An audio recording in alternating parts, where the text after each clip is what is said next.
Bismillahirrohmanirrohim. Assalamualaikum warahmatullahi wabarakatuh. Bagaimana kabarnya kalian hari ini? Alhamdulillah. Ibu harap kalian ada dalam lindungan Allah Subhanahu wa Ta'ala dan tetap sehat serta semangat dalam mengikuti pembelajaran prakarya hari ini.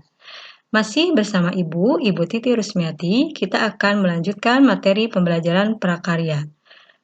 Sebelum belajar, mari kita awali kegiatan pembelajaran hari ini dengan membaca basmalah.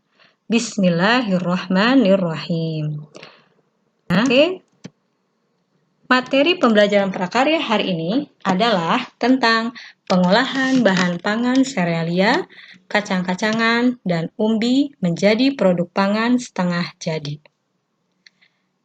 Tujuan pembelajaran hari ini adalah yang pertama, siswa mampu mengemukakan pendapat tentang keragaman produk pangan serealia, kacang-kacangan, dan umbi yang diolah menjadi produk pangan setengah jadi.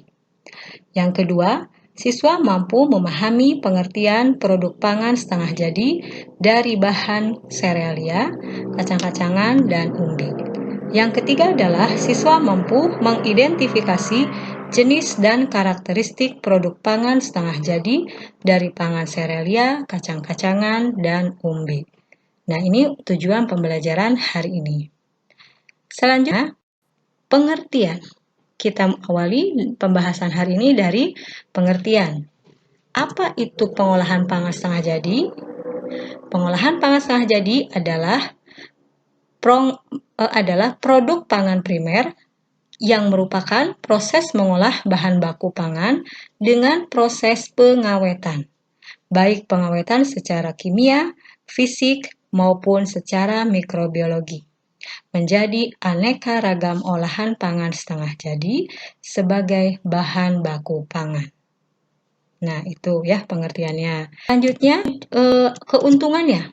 Ya, keuntungan ketika kita mengolah bahan pangan yang diolah menjadi bahan pangan setengah jadi adalah yang pertama, menjadi bahan baku yang fleksibel untuk industri pengolahan lanjutan.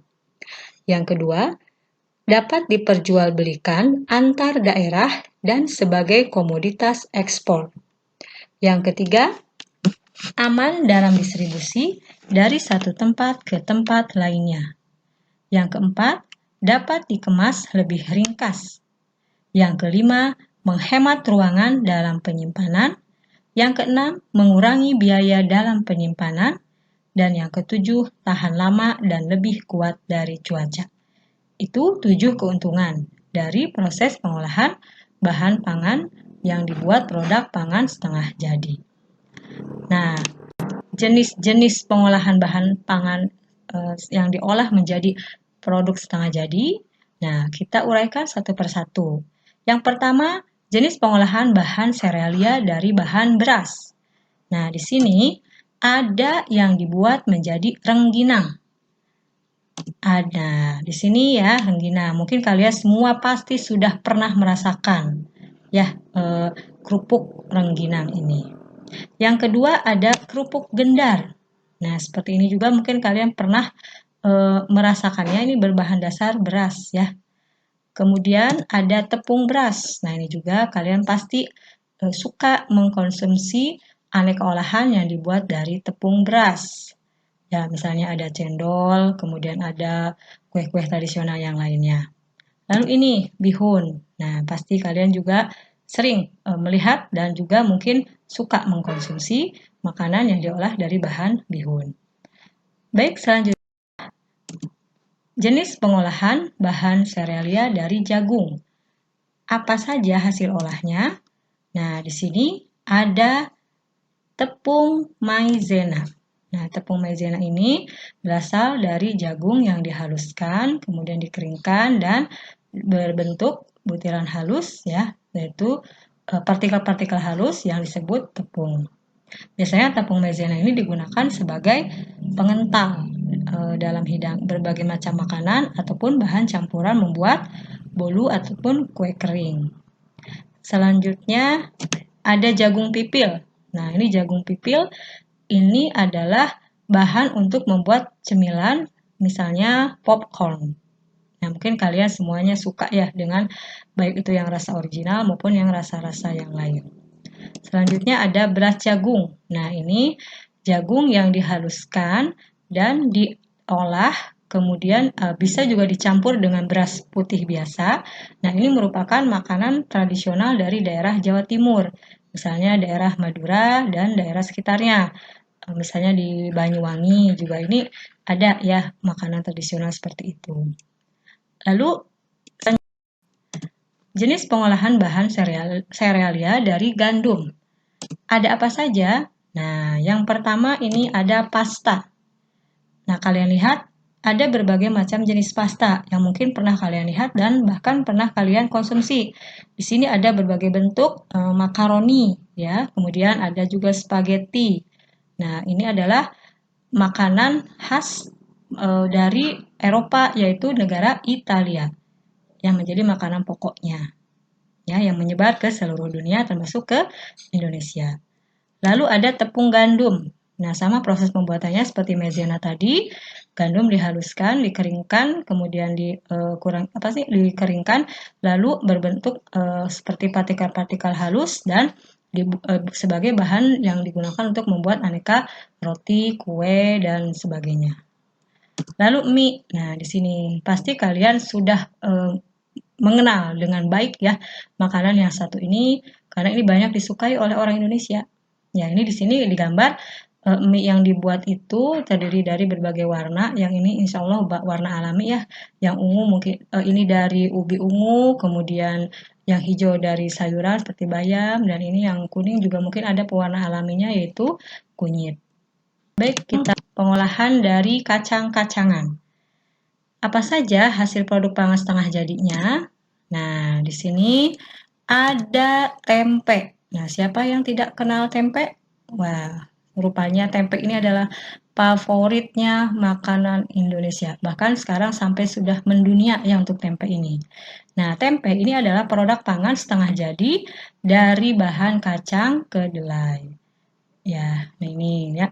Dari tempe ini akan bisa dibuat olahan makanan yang lain yang lebih kaya rasa, kaya warna, dan bernilai gizi yang lebih tinggi lagi. Lalu ada tepung kacang hijau. Nah, tepung kacang hijau ini prosesnya sama seperti tepung maizena, tepung gandum, dan tepung beras ya, dikeringkan, dihaluskan. Lalu berbentuk partikel halus. Ini digunakan untuk berbagai macam makanan, misalnya ada makanan ringan seperti cake atau kue kering lainnya, dan juga makanan bubur bayi bisa dari ini, dari tepung kacang hijau. Lalu ini ada dari produk kacang tanah yang dibuat dengan cara diawetkan menggunakan garam, yaitu kacang asin mentah. Ya, baik. Selanjutnya jenis pengolahan dari bahan ubi jalar. Nah, apa saja ubi jalar ini? Ada yang dibuat tepung ubi jalar. Nah, ini ubi jalarnya yang ungu ya.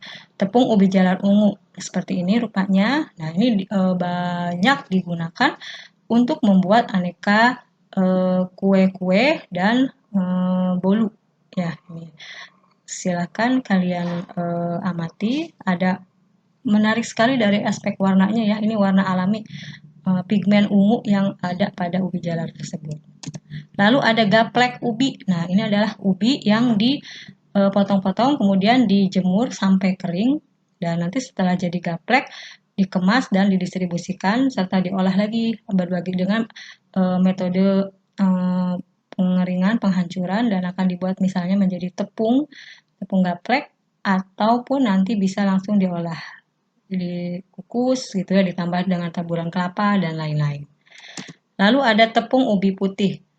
Nah, ini sama prosesnya, dihaluskan, kemudian dikeringkan, dihaluskan ya, dan menjadi partikel-partikel halus untuk bahan pembuatan makanan yang lain. Ini ada pengolahan bahan dari singkong. Dibuat apa sajakah? Nah, di sini singkong ada dibuat kerupuk tete yang berasal dari Madura. Ini adalah kerupuk tradisional dari Madura, digunakan sebagai cemilan. Dan biasanya ini dimakan berbarengan dengan rujak khas dari daerah Jawa Timur, yaitu rujak cingur ya. Ini pelengkapnya adalah kerupuk tempe. Lalu ada gaplek singkong. Nah, sama tadi kayak gaplek ubi, gaplek singkong ini dibuat dengan cara dikeringkan terlebih dahulu, kemudian dengan cara dijemur ya sampai kering. Setelah kering nanti disimpan, dikemas, lalu ada yang diolah menjadi tepung yang nanti akan digunakan sebagai bahan dasar membuat tiwul. Nah, ya. Kemudian ada juga yang dimakan langsung dengan cara dikukus ditambah gula ataupun ditambah kelapa. Selanjutnya, nah ini tiwul instan. Nah, tiwul instan ini adalah bahan yang berasal dari singkong, ya, gaplek singkong yang dihaluskan, kemudian diolah, tambah gula merah dan kelapa, kemudian dikukus. Ya, seperti yang sudah pernah kalian kerjakan tugas pertemuan sebelumnya, proses pembuatan tiwul. Ke jenis pengolahan bahan kentang. Nah, dibuat apa saja kentang? Yang pertama adalah dibuat tepung kentang. Tepung kentang yang prosesnya sama dengan bahan umbi yang lainnya, dihaluskan ya, dikeringkan, dihaluskan dan berbentuk partikel halus. Ini bisa untuk campuran berbagai macam cake ataupun kue kering. Selanjutnya adalah kentang beku.